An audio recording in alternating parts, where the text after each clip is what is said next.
നായകളെ ഒട്ടും ഇഷ്ടമില്ലാത്തവരുണ്ടാവും, നായകളെ ചിലപ്പോൾ ജീവനായി കരുതുന്നവരുണ്ടാവും. എന്നാൽ നായകളെ ഇതുവരെ കാണാത്തവരോ ഒട്ടും പേടിയില്ലാത്തവരോ ആയിട്ട് ഭൂമിയിൽ ആരും ഉണ്ടാവും എന്ന് തോന്നുന്നില്ല. മനുഷ്യർ എത്തിയിടത്തെല്ലാം അവർക്കൊപ്പം എത്തിയവരാണ് അല്ലെങ്കിൽ എത്തിച്ചവരാണ് നായകൾ. നമ്മുടെ വളർത്തുനായകളുടെ ശാസ്ത്രനാമം കെനീസ് ഫെമിലിയാരിസ് അല്ലെങ്കിൽ കെനീസ് ലൂപ്പസ് ഫെമിലിയാരിസ് എന്നാണ്. ഇത് കാട്ടിലെ ഒരു വന്യമൃഗത്തെ മനുഷ്യൻ മെരുക്കി ഇണക്കി ഡൊമസ്റ്റിക്കേറ്റ് ചെയ്തുണ്ടാക്കിയതല്ല. അതായത് ഒരു കാട്ടിലും നമ്മുടെ വളർത്തുനായകളുടെ മുൻഗാമിയായിട്ടുള്ള പകരക്കാരനായിട്ടുള്ള ഒരു വന്യ നായ ഇല്ല. മനുഷ്യൻ അവൻ്റെ ആവശ്യങ്ങൾക്കായിട്ട് ഡിസൈൻ ചെയ്തുണ്ടാക്കിയ സെലക്റ്റീവ് ബ്രീഡിംഗ് വഴി അല്ലെങ്കിൽ ബയോടെക്നോളജിയുടെ ആദിമ പാഠം വഴി പരീക്ഷണങ്ങളിലൂടെ പ്രായോഗികമായിട്ട് നിർമ്മിച്ച ആദ്യത്തെ ഉൽപ്പന്നമാണ് നായ. മനുഷ്യ ചരിത്രത്തിലെ ആദ്യത്തെ ജീവനുള്ള ഉൽപ്പന്നം. ഏത് ജീവിയിൽ നിന്നാണ് മനുഷ്യർ നായകളെ സൃഷ്ടിച്ചത് എന്നത് ജനിതക ഫോസിൽ പഠനങ്ങളിലൂടെ നേരത്തെ തന്നെ നമ്മൾ മനസ്സിലാക്കിയിരുന്നു. ഇന്ന് ഭൂമിയിൽ ബാക്കിയില്ലാത്ത പ്ലിസ്റ്റോസിൻ കാലത്തെ ഒരു തരം ചാരച്ചെന്നായ്കൾ ഗ്രേ വോൾഫിൽ നിന്നാണ് നായകൾ ഉണ്ടായത് എന്ന് ഇപ്പോൾ ഉറപ്പുണ്ട്. നമ്മൾ സൃഷ്ടിച്ചവരാണെങ്കിലും ഹോമോസാപ്പിയൻസ് എന്ന് പറയുന്ന ആധുനിക മനുഷ്യനെ വംശനാശത്തിൽ നിന്നും രക്ഷിച്ചത് അല്ലെങ്കിൽ ഈ ഭൂമിയിൽ നിന്നും അപ്രത്യക്ഷരാകാതെ കാത്തത് നായകളാണെന്ന് ഒരു തിയറിയുണ്ട്. അത് ഞാൻ പിറകെ പറയാം. എന്തായാലും നന്ദിയില്ലാത്ത നായ എന്നുള്ള പ്രയോഗം നമ്മൾ വളരെ കാലമായിട്ട് ഉപയോഗിക്കുന്നതാണ്. നായിന്റെ മോൻ, നായിന്റെ മോൾ എന്നൊക്കെ ഒട്ടും പൊളിറ്റിക്കലി കറക്റ്റ് അല്ലാത്ത തെറിയാണെങ്കിലും ഏറ്റവും സാധാരണമായിട്ട് വളരെ നിസ്സാരമായിട്ട് ആരും ഉപയോഗിക്കുന്ന ഒരു തെറിയാണ് അത്. വിധേയനെന്ന് കാണിക്കാൻ, നിസ്സാരനെന്ന് ബോധ്യപ്പെടുത്താൻ നായി, പട്ടി എന്നൊക്കെ ഒരാളെ വിളിക്കുന്നത് വളരെ സാധാരണമായിരുന്നു.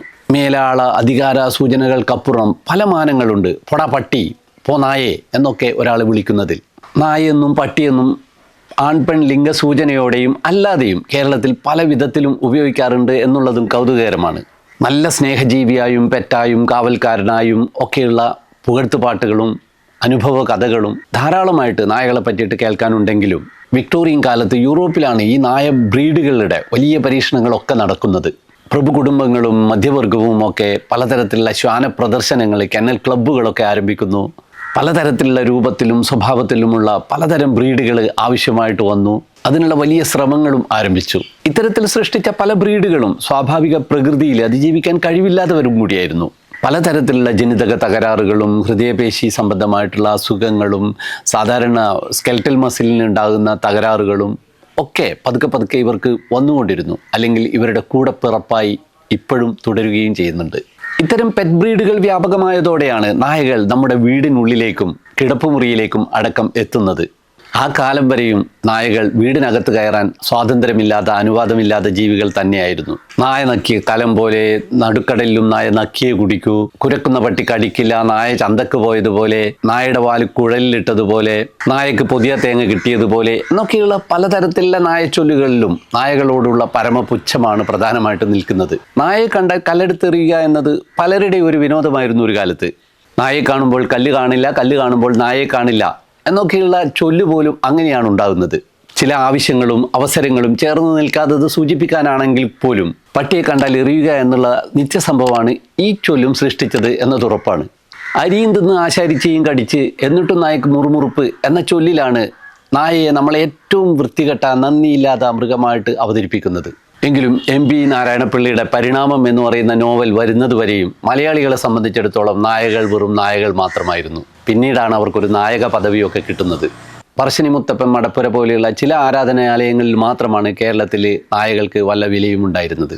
സത്യത്തിൽ നമ്മുടെ നാട്ടിലെ വളർത്തു നായകൾ അത്രക്കും മോശക്കാരായിരുന്നോ? റാബീസ് വൈറസുകൾ വഴി നായകളിൽ പേ ഉണ്ടാകുമായിരുന്നില്ലെങ്കിൽ പേപ്പട്ടി കടിച്ച് നമ്മിലേക്ക് രോഗമെത്തി ഏറ്റവും ഭീകരവും രക്ഷപ്പെടാൻ ഒരു മാർഗവും ഇല്ലാത്തതുമായിട്ടുള്ള മാരകമായിട്ടുള്ള പേവിഷബാധയും ദയനീയമായിട്ടുള്ള അന്ത്യവും ഉണ്ടാകുമായിരുന്നില്ലെങ്കിൽ നമുക്ക് നായകളോട് ഇത്രയും ദേഷ്യം ഉണ്ടാകുമോ എന്ന കാര്യത്തിൽ സംശയമുണ്ട്. വെറുതെ നായ വല്ലപ്പോഴും നമ്മൾ ഓടിക്കുന്നതോ കടിക്കുന്നതോ ഒന്നും മാത്രമായിരിക്കില്ല ഇത്രയധികം ഭയത്തിന്, വെറുപ്പിന് കാരണം. പേ മൂലമുള്ള മരണഭയം തന്നെ. റാബീസ് വാക്സിനുകൾ കണ്ടെത്തിയതോടുകൂടിയാണ് നായകളോടുള്ള ഭയം അല്പമെങ്കിലും കുറഞ്ഞ് അവർക്ക് ഒരു മതിപ്പും സ്വീകാര്യതയും ഒക്കെ കിട്ടിത്തുടങ്ങിയത്. എന്നാലും തനിച്ച് രാത്രി എവിടെയെങ്കിലും ഒറ്റയ്ക്ക് നടന്നു പോവുകയോ അല്ലെങ്കിൽ ബൈക്കിൽ സഞ്ചരിക്കുകയോ ഒക്കെ ചെയ്യുമ്പോഴും കവലകളിലെത്തുമ്പോൾ പലർക്കും പേടിയുള്ളതാണ് തെരുവ് പട്ടിക്കൂട്ടങ്ങളെ. അവർ ഒരു രസത്തിന് നമ്മൾ ഓടിച്ചുകൂടാ എന്നില്ല, കടിച്ചുകൂടാ എന്നില്ല. കണ്ണൂരിൽ ഒറ്റയ്ക്ക് കളിക്കുകയായിരുന്ന കുട്ടിയെ നായ കടിച്ചു കൊന്ന വാർത്തയായതോടു കൂടിയിട്ട് കേരളത്തിലെ തദ്ദേശ സ്വയംഭരണ സ്ഥാപനങ്ങളുടെ ഒക്കെ ഏറ്റവും വലിയ തലവേദനകളിൽ ഒന്നായി തെരുവ് പട്ടി പ്രശ്നം. പക്ഷേ പഴയ കാലത്തെ പോലെ നായപിടുത്തക്കാരെ ഇറക്കി കുരുക്കിട്ട് നായകളെയൊക്കെ പിടിച്ചു കൊണ്ടുപോയി കൊല്ലുന്ന വളരെ എളുപ്പമായിട്ടുള്ള പരിപാടിയൊന്നും ഇപ്പോൾ സാധ്യമല്ല. മൃഗാവകാശ നിയമങ്ങൾ അത്രയും കർശനമാണ്. എങ്കിലും തെരുവു നായകൾക്ക് ഭക്ഷണം എത്തിച്ചു കൊടുക്കുന്ന ചില നായപ്രേമികളെ നാട്ടുകാർ കൈകാര്യം ചെയ്യുന്ന അവസ്ഥ വരെ എത്തിയിട്ടുണ്ട്. മനുഷ്യരെക്കാൾ അവർക്ക് പ്രധാനം നായകളാണ്, തെരുവുപട്ടികളാണ് എന്ന് വരെ ചില നായപ്രേമികൾ പറഞ്ഞു കളയും. എന്തായിരിക്കും നായകളോട് ഇങ്ങനെ ഇത്രമാത്രം തീവ്രമായിട്ടുള്ള ആത്മബന്ധം ചിലർ പ്രകടിപ്പിക്കുന്നത് എന്ന് ചിന്തിച്ചിട്ടുണ്ടോ? തെരുവ് കുട്ടികളോടുള്ളതിലും കൂടുതൽ കാരുണ്യം അവർക്ക് തെരുവിലെ പട്ടികളോടാണ് എന്ന് വരെ എനിക്ക് തോന്നാറുണ്ട്. തെരുവുപട്ടികളെ കൊല്ലുന്നതിനെ ഇത്രയും തീവ്രമായിട്ട് വൈകാരികമായിട്ട് ഇവർ എതിർക്കുന്നത് എന്തുകൊണ്ടാവും? പല്ലും നഖവും ഉപയോഗിച്ച് തടയാൻ ശ്രമിക്കുന്നത് എന്തിനാവും? കോടതികളെ സമീപിക്കുന്നത് എന്തിനാവും? ചിന്തിച്ചിട്ടുണ്ടോ? അവയെ ചിലർ കൂടപ്പിറപ്പിനെ പോലെ സ്നേഹിക്കുന്നു എന്നത് തന്നെയാണ് കാരണം. നായകളുടെ കണ്ണുകളിലേക്ക് നോക്കുമ്പോൾ മറ്റൊരു മനുഷ്യൻ്റെ കണ്ണുകളിലേക്ക് നോക്കുന്നത് പോലെ പരസ്പരം വികാരങ്ങൾ കൈമാറ്റം ചെയ്യപ്പെടും. സ്നേഹം അക്ഷരാർത്ഥത്തിൽ തിരിച്ചു തരുന്ന വിധേയത്വവും കടപ്പാടും ഉത്തരവാദിത്വവും കാണിക്കുന്നതിൽ ഒട്ടും പിശുക്ക് കാണിക്കാത്ത ഏക മൃഗമാണ് നായകൾ. നന്ദിയുണ്ടാകുമെന്ന് ഉറപ്പുള്ള ഏക ജീവി. നായകൾ കണ്ണു നോക്കി നമ്മുടെ മനസ്സ് വായിക്കും. ഭൂമിയിൽ വേറൊരു ജീവിക്കും ഈ കഴിവുണ്ടെന്ന് തോന്നുന്നില്ല. ചിക്കനും മട്ടനും ബീഫും പശുയിറച്ചിയും പോർക്കും ഒക്കെ കഴിക്കുന്നതിൽ ഒരു കുറ്റവും തോന്നാതെ, ഒരു വിഷമവും തോന്നാത്തവർ ഇത്തരത്തിൽ നായസ്നേഹം മാത്രം ചുരത്തുന്നത് അതുകൊണ്ടാണ്. ഭൂമിയിലെ മറ്റൊരു മൃഗത്തോടും ഇല്ലാത്ത വിധം സ്നേഹം നായകളോട് ചിലർ പ്രകടിപ്പിക്കുന്നത് അതുകൊണ്ടാണ്. അത് വെറുമൊരു മൃഗമായി കരുതാൻ പോലും പലർക്കും കഴിയാറില്ല. നമ്മൾ പലതരം മൃഗങ്ങളെ ഡൊമസ്റ്റിക്കേറ്റ് ചെയ്തിട്ടുണ്ടല്ലോ. നായകൾക്ക് ശേഷം ഷീപ്പുകളും പശുവും പന്നിയും പൂച്ചയും കുതിരയും കഴുതയും എരുമയും ഒട്ടകവും ഒക്കെ നമ്മളിങ്ങനെ പല കാലങ്ങളിലായിട്ട് ഡൊമസ്റ്റിക്കേറ്റ് ചെയ്തതാണ്. അവയ്ക്കൊന്നുമില്ലാത്ത പ്രത്യേകതകൾ നായകളുടെ ഡൊമസ്റ്റിക്കേഷൻ ഉണ്ട്. പിറകോട്ട് 60,000 മുതൽ 30,000 വർഷം വരെയുള്ള കാലയളവിലൊക്കെയും മനുഷ്യർക്ക് ഹോമോസാപ്പിയൻസിന് ചാരച്ചെന്നായികളുമായിട്ട് സംസർഗമുണ്ടായിരുന്നു. മനുഷ്യന്റെ പരിണാമത്തിനൊപ്പം പരസ്പരം അനുരൂപമായിട്ട് കോവല്യൂഷൻ സംഭവിച്ച ഏകമൃഗവും ഇവരാണ്. അവരുടെ തലച്ചോറിൻ്റെ ഫ്രണ്ടൽ കോർട്ടെക്സിൻ്റെ വികാസവും നമുക്കൊപ്പം തന്നെയായിരുന്നു. നമുക്കുള്ള പല കഴിവുകളും അവർക്കും കിട്ടിയിട്ടുണ്ട്. അതായത് നായ വെറും ഒരു മൃഗം മാത്രമല്ല, അത് മനുഷ്യൻ്റെ സഹോദരൻ കൂടിയാണ്. വേറൊരു കാര്യം, ഇന്ന് നാം ഞെളിഞ്ഞ് നെഞ്ചു വിരിച്ച് ഭൂമിയിലെ സർവ്വതും കീഴടക്കി എന്ന് അഹങ്കരിച്ച് ലോകം കാൽ കീഴിലാക്കി നടക്കുന്നതിന് കാരണക്കാർ നായകളും കൂടിയാണ്. അവരെന്ന് നമുക്കൊപ്പം ഇല്ലായിരുന്നെങ്കിൽ നമ്മൾ ഇന്ന് ബാക്കി ഉണ്ടാകണമെന്ന് പോലുമില്ല. പറഞ്ഞു വന്നത്, നായയായാൽ നന്ദി വേണം എന്നല്ല പറയേണ്ടത്, മനുഷ്യനായാൽ നന്ദി വേണം നായയോട് എന്നാണ്. 2 ലക്ഷം വർഷത്തിനടുത്താണല്ലോ ഭൂമിയിൽ മനുഷ്യൻ്റെ ജീവപരിണാമ ചരിത്രത്തിൻ്റെ കാലമായിട്ട് കണക്കാക്കുന്നത്.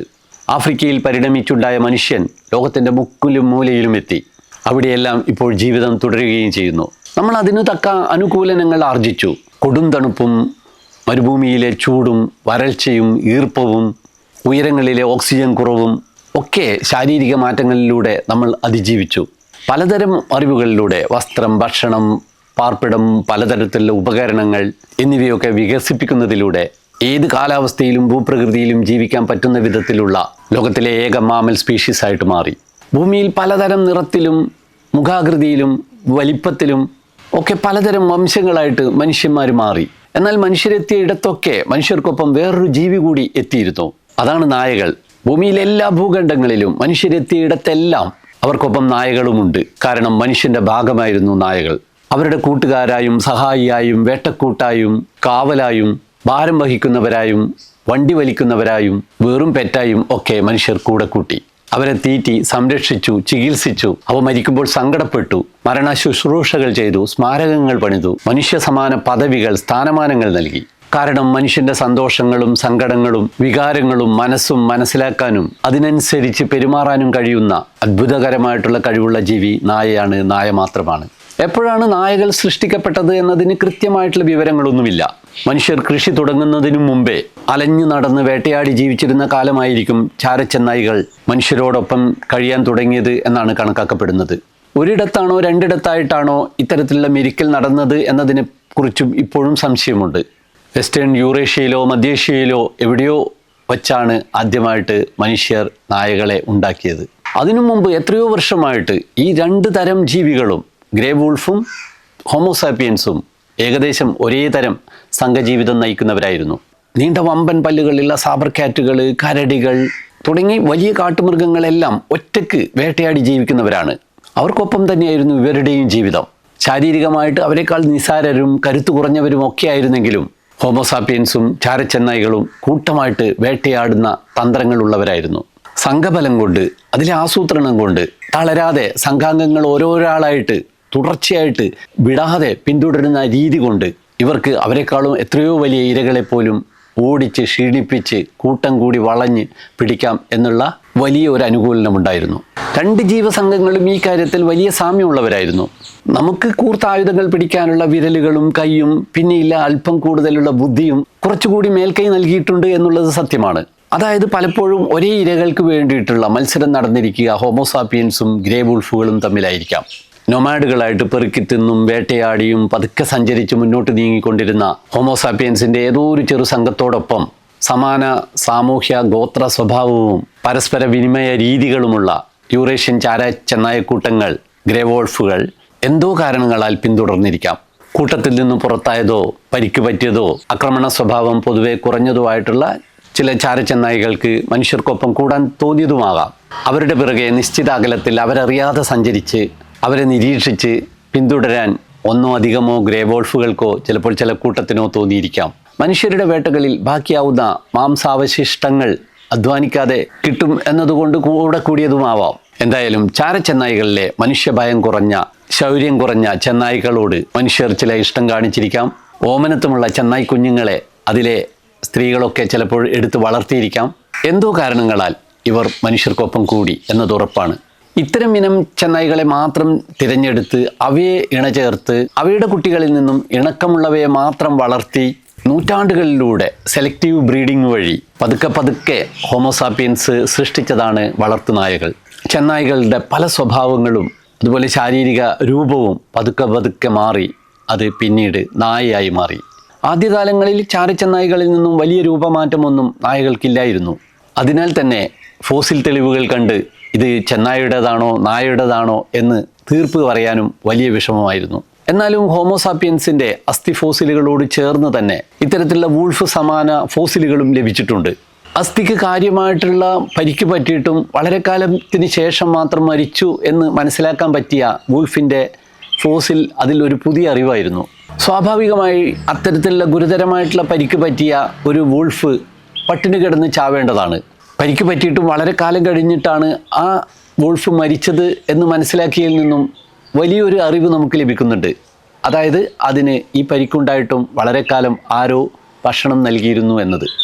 മനുഷ്യർക്കൊപ്പമായിരുന്നു ആ വൂൾഫ്, അല്ലെങ്കിൽ അത് നായയായി മാറിക്കഴിഞ്ഞിരുന്നു. ഇവയുടെ വായിലെ പല്ലുകളുടെ ക്രമീകരണത്തിനാണ് വലിയ തോതിലുള്ള മാറ്റമുണ്ടായത്. ചെന്നായ്ക്കളുടെ ബൈറ്റ് ഫോഴ്സിൻ്റെ 1/3 കുറഞ്ഞ വിധത്തിലാണ് നായകളുടെ പല്ലുകളുടെയും താടിയലിൻ്റെയും ക്രമീകരണം. പതുക്കെ ഇവരുടെ വാലുകൾ വളഞ്ഞു, ചെവി ഒടിഞ്ഞു, രൂപത്തിലും വലിയ വ്യത്യാസമുണ്ടായി. ജർമ്മനിയിലെ ബോൺ അബർകാസൽ എന്ന് പറയുന്ന സ്ഥലത്ത് ഒരു പര്യവേഷണത്തിനിടയിൽ ഒരു ശവക്കുഴിയിൽ 14,000 വർഷങ്ങൾക്ക് മുമ്പുള്ള ഒരു നായയുടെ അസ്ഥി അവശിഷ്ടങ്ങൾ ലഭിച്ചു. ഒരു പുരുഷനും സ്ത്രീക്കും ഒപ്പമായിരുന്നു അത് കിടന്നിരുന്നത്. അതായത് അവർ മരിച്ച കാലത്ത് 14,000 വർഷങ്ങൾക്ക് മുമ്പ് ആ പ്രദേശത്തുണ്ടായിരുന്ന ചാരച്ചെന്നായ്ക്കളുടെ അസ്ഥിയുമായിട്ട് ഇതിന് സാമ്യമില്ല എന്ന് തിരിച്ചറിഞ്ഞു. അതായത് അത്രയും വർഷം മുമ്പ് തന്നെ മനുഷ്യർ ചാരച്ചെന്നായ്ക്കളെ മെരുക്കി നായകളാക്കി മാറ്റിയിരുന്നു എന്നർത്ഥം.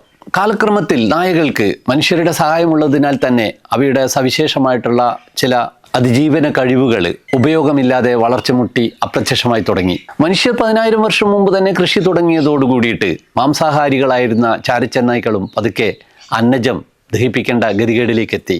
വയറ്റിലെ ചില ബാക്ടീരിയകളുടെ സഹായത്തോടെ ആദ്യകാലങ്ങളിൽ സ്റ്റാർച്ച് ദഹിപ്പിച്ചിരുന്ന നായകളിൽ പിന്നീട് സ്വയം ദഹനത്തിനായിട്ട് AMY2B ജീൻ കോപ്പി വഴി പാങ്ക്രിയാറ്റിക് അമൈലേസ് ഉൽപ്പാദിപ്പിക്കാനുള്ള കഴിവ് നേടി. അന്നജം സ്വന്തമായിട്ട് തന്നെ ദഹിപ്പിക്കാനുള്ള കഴിവ് അവ നേടി. എന്തായാലും ഇപ്പോൾ ബാക്കിയുള്ള ഗ്രേ വൂൾഫുകളിൽ നിന്നല്ല, കുറ്റിയേറ്റുപോയ പഴയ ഏതോ ഇനം ഗ്രേ വൂൾഫുകളിൽ നിന്നാണ് നായകൾ ഉണ്ടായത് എന്ന കാര്യത്തിൽ ഇപ്പോൾ ആർക്കും സംശയമില്ല. എന്നാൽ ഏറ്റവും പുതിയ ജനിതക പഠനങ്ങൾ തെളിയിക്കുന്നത് ഇവരുടെ ജീൻ ഫ്ലോ ചാരച്ചെന്നായ്കളിൽ നിന്നും നായകളിലേക്ക് മാത്രമല്ല തിരിച്ചും ഉണ്ടായി എന്നാണ്. അതായത് ചാരച്ചെന്നായ്കളുടെ ജീനുകൾ നായകളിൽ കാണാമെന്ന് മാത്രമല്ല, ഡൊമസ്റ്റിക്കേറ്റ് ചെയ്ത നായകളിലെ ചില ജീനുകൾ ഗ്രേ വൂൾഫുകളിലും ഇപ്പോൾ കാണാം. തിരിച്ചും ജീൻ ഫ്ലോ സംഭവിച്ചിട്ടുണ്ട്.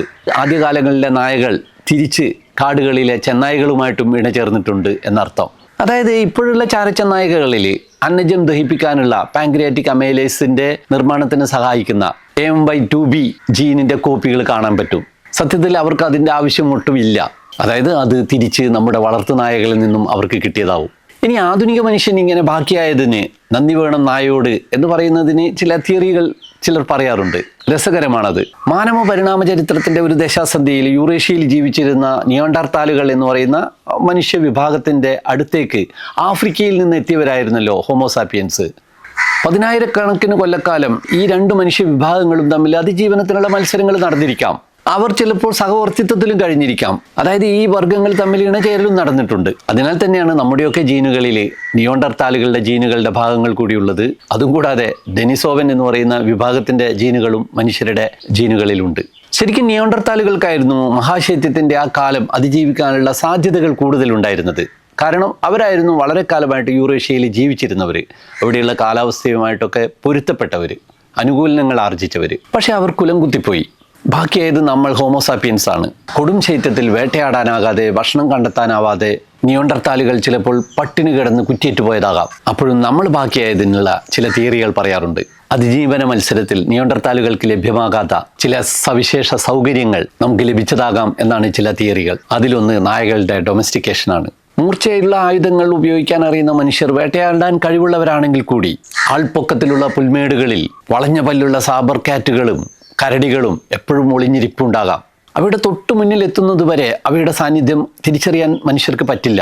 അതിനാൽ തന്നെ പലപ്പോഴും ജീവൻ അപായത്തിലാവുകയും ചെയ്യും.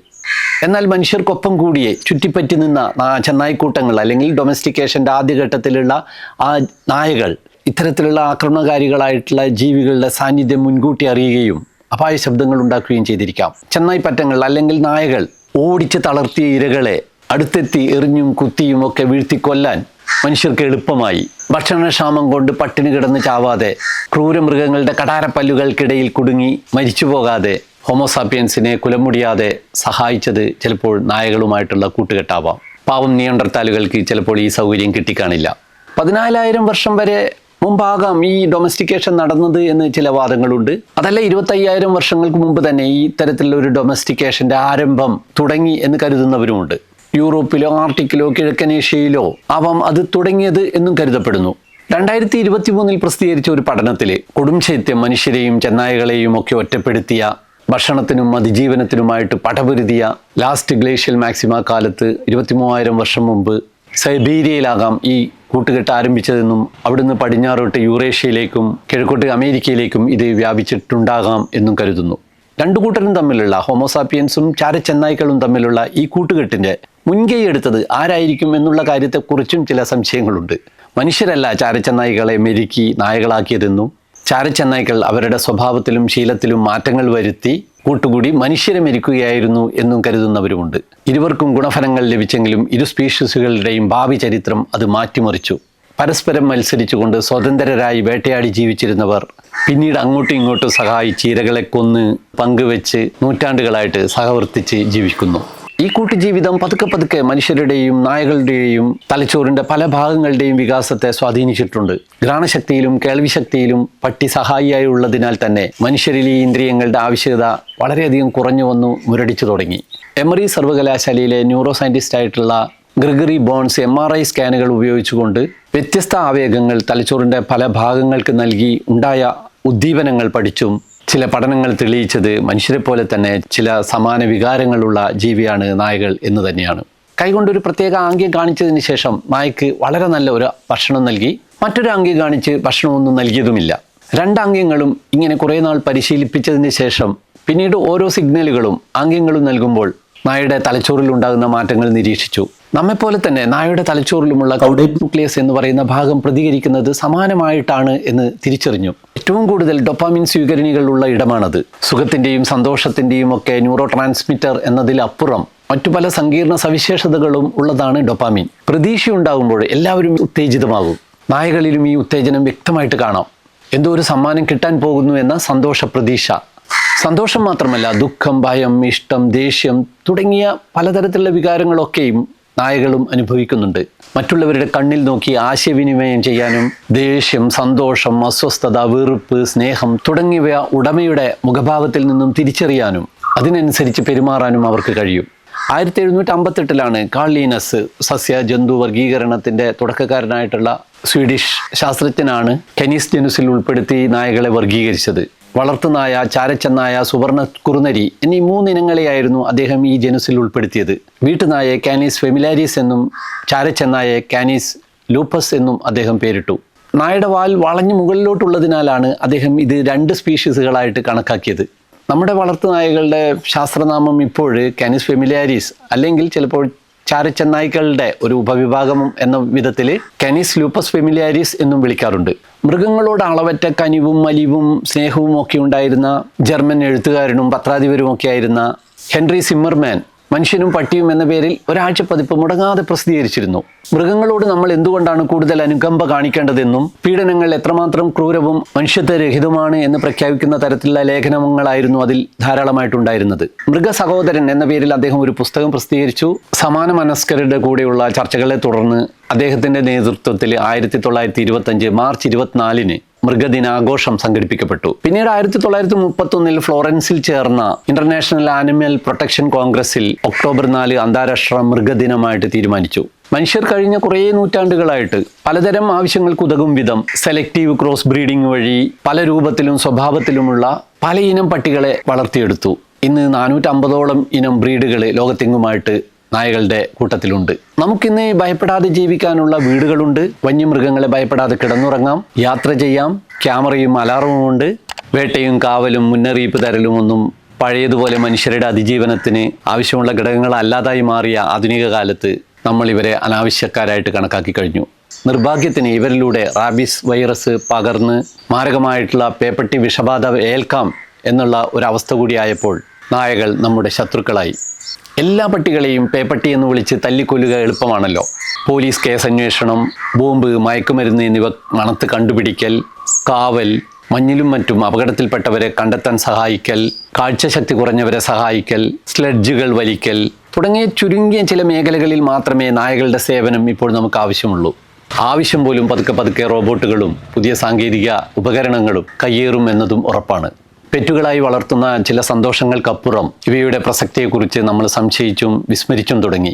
അലഞ്ഞു തിരിഞ്ഞു നടക്കുന്നവരെ തെരുവ് നായ, തെങ്ങാടി സംഘം എന്ന് ചാപ്പകുത്തി കഴിഞ്ഞു. തെരുവിലെത്തുന്ന നായകൾ അവരുടെ അടിത്തട്ടിലെ ജനിതക ഘടനയിലെ പാക്കിൻ്റെ, ഹണ്ടിങ്ങിൻ്റെ ഒക്കെ ഓർമ്മകളാണ് തിരിച്ചെടുക്കുന്നത്.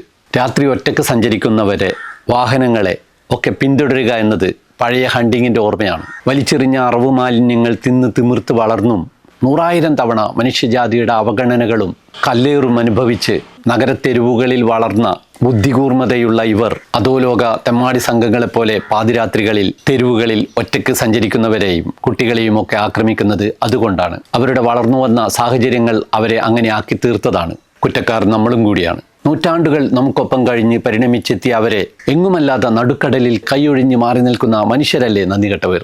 നായസ്നേഹികളെ കൊണ്ട് ഇവരെ അഡോപ്റ്റ് ചെയ്യിപ്പിച്ചും നായ വളർത്തുന്നവർക്ക് നിർബന്ധിത ലൈസൻസ് നടപ്പിലാക്കിയും വിഷബാധക്കെതിരെ നിർബന്ധമായും കുത്തിവയ്പ് എടുപ്പിച്ചും തെരുവുകളിലേക്ക് നായകളെ വിടുന്നവർക്കെതിരെ നിയമ നടപടികൾ സ്വീകരിച്ചുമൊക്കെ മാത്രമേ നമുക്ക് ഈ തെരുവ് നായ പ്രശ്നം പരിഹരിക്കാനാവൂ.